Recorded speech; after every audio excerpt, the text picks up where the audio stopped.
Keşf'ten dinlemiştim. Hadis Buhari ve Müslim'de rivayet ediliyor. Ebu Davud'un Süneninde rivayet ediliyor. Bir seferden dönüşünde ağaçların mebzul bulunduğu bir yerde kılıcını bir ağaç dalına asıyor, o Allah Resulü istirahat buyuruyor. Gavres ismindeki kafir, kılıcı oradan kaptığı gibi Allah Resulü'nün tepesine dikiliyor.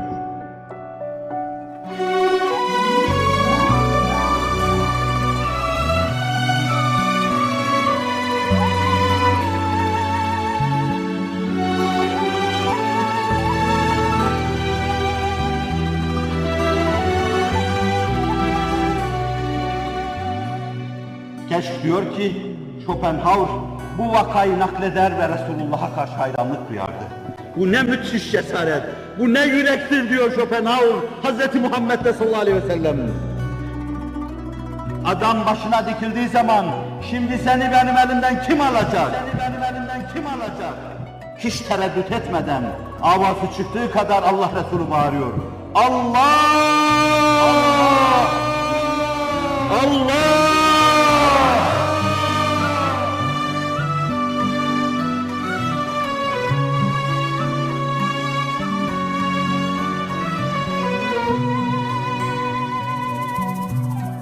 Beşerin zalim elinden zalim kılıcı kim alacak? Allah! Zalimleri kim tedbir edecek? Allah! Gaddarları kim dize getirecek? Allah!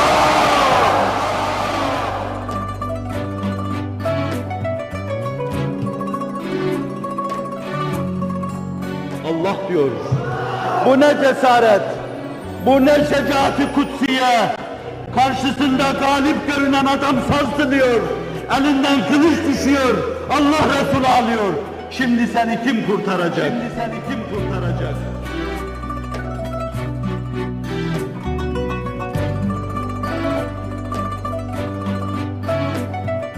Şurada ya Resulallah diyor.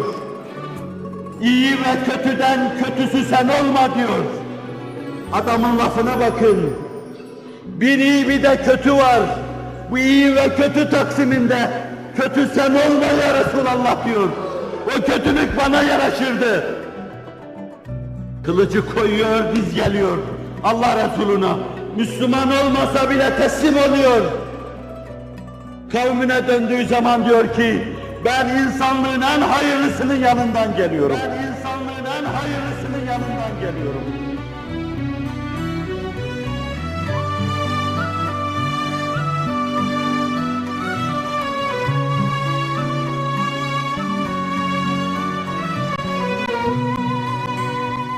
Gözü dönmüş kafir bile, onun yumuşatıcı ikliminde, rahmeten lil aleminin rahmet deryalarından gelen yağmurla, o günün küfrü bile yumuşamış, Peygamber hakkında kadir şinas davranıyor.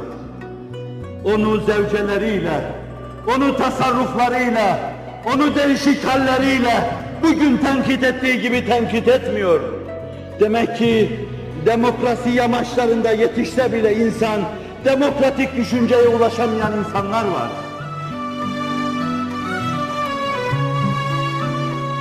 Demek ki saygı çok inkişaf etse bile saygının zerresinden nasip olmayan insanlar var ve Ebu Cehil'den daha mütemerrit.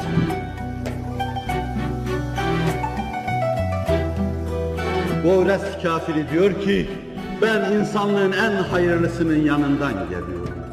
Ama benim size arz etmek istediğim şey, Schopenhauer'ın da başını döndüren şey, Hz. Muhammed Mustafa'nın Allah'a karşı itimadı sallallahu aleyhi ve sellem, güven ve itminanı gerçek bir mümine yaraşır şekilde.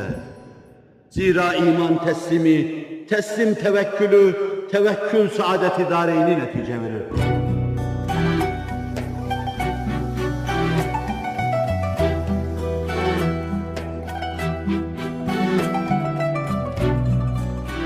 İnanan insan Allah'a teslim olacaktır.